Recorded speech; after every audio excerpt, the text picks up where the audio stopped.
Welcome back to Shem's Universe. So today, guys, we're going to go over the biggest lie ever told in numerology. So astrology and numerology are pretty much conjoined. They're one ideology, really. And the thing is that I've seen comments before where people are like, how is this number governed by this planet? If in astrology, Leo is the fifth sign, etc., things like that. We're going to cover it today. You guys are right for the people that have commented that, because in astronumerics, what we realize is that your number and your astrology sign have a bit of a connection. And I don't mean that in the sense of like your sun sign is your real planetary governor. That is your planetary governor in astrology. But the way they describe like the number 1 is being governed by the sun, number 2, moon, 3, Jupiter, 4, Rahu or Uranus, 5, Mercury, all this stuff, not exactly true. If you conjoin astrology with numerology, you then realize that there is pretty much 12 signs, and then you have also 12 numbers, if you include the master numbers, right? So when we conjoin these, we then start to realize that these numbers and planet correlations do still match up. So in astronumerics, which I'm going to offer readings for now as well, it's a bit different because the description of the numbers is going to change a bit as well in accordance with these. The number 1 would be associated with Aries, which is the first sign, which would mean the number 1, instead of being governed by the sun, would then be governed by Mars, leading you to believe that number 1 is like a warrior sort of number, still kind of the same as when it's governed by the sun. Still makes an ideal leader, but it has to be very militant. It has to be very strong-willed to achieve success, just like Aries. Number 2 would be governed by Venus, which would make sense as its interpersonal dynamics and relationships. Number 2, people actually get quite a bit of money. People actually overlook that a lot. People born the 2nd and the 20th, or somebody that's life path 2, like life path 20. They do get quite a bit of money typically. They're able to have large streams of money coming in due to the effects of Venus. And then Venus governs, of course, or I shouldn't even say Venus, but Taurus governs the 2nd house, which is about wealth and aesthetics, looks, things like that. You have the number 3, which would be a very communicative number, very much known for fame and notoriety and all these things, which would 3 be associated. It's funny because 3 is like the child. When you look at Gemini in astrology, Gemini is like the child as well. So then it's governed by Mercury. So 3 being governed by Mercury makes sense as it's very communicative. They're able to talk for long periods of time. They're very good at expressing themselves, and they can garner a lot of attention. So it still leads to the same thing. What's funny is that Jupiter isn't really considered to be like a very communicative oriented planet in comparison to Mercury. I'm not saying Jupiter isn't considered to be skilled in that sense, but Mercury would make more sense as it actually gives you much more artistic skills and much more skills to communicate and persuade people, as Mercury's lord over merchants, lord over communication, and lord over certain aspects of business, to be honest with you. Number 4 would be governed by the moon, which is interesting because 4 people are very, very, I wouldn't say that they're psychic, but they're very karmically affected by life. And number 4 would make sense for that, low key.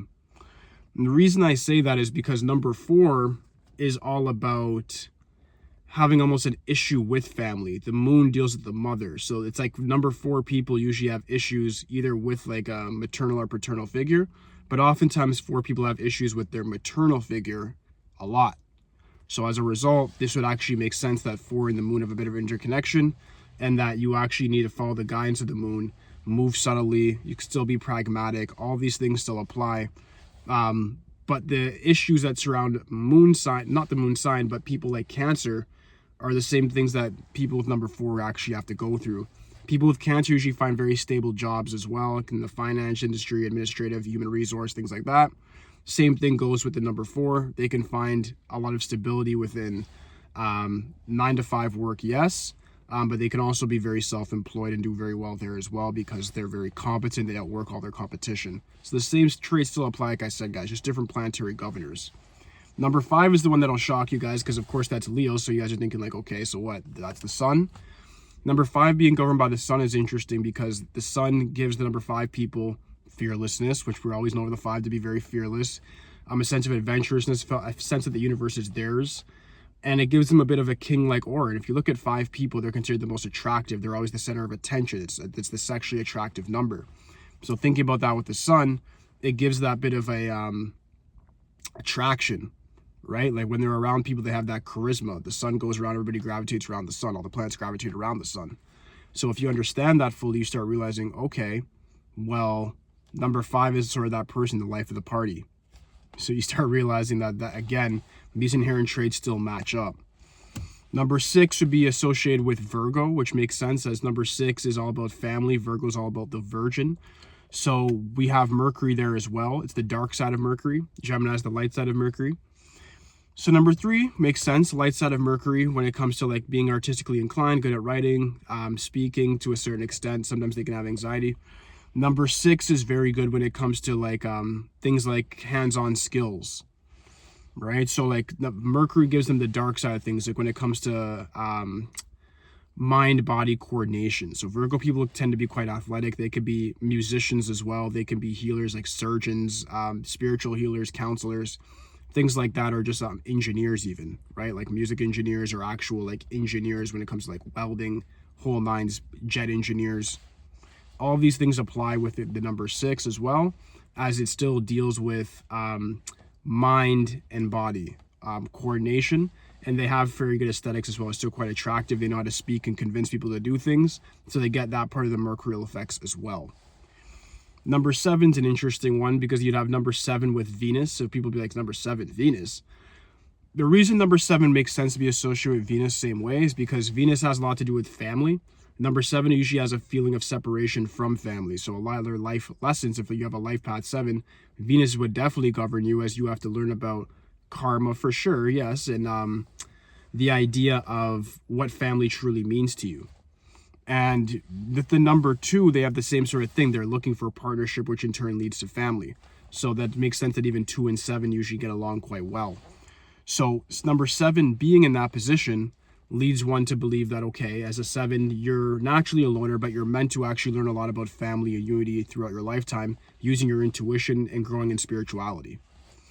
Number 8 is an interesting one for you guys because every night it's like, oh, Saturn affects me, You're same as this. I always said 8 and 1 are like cousins. If you have a consult with me, I'm always like 8 and 1 are pretty much like almost the same. And I've said that in prior videos as well. And here's why.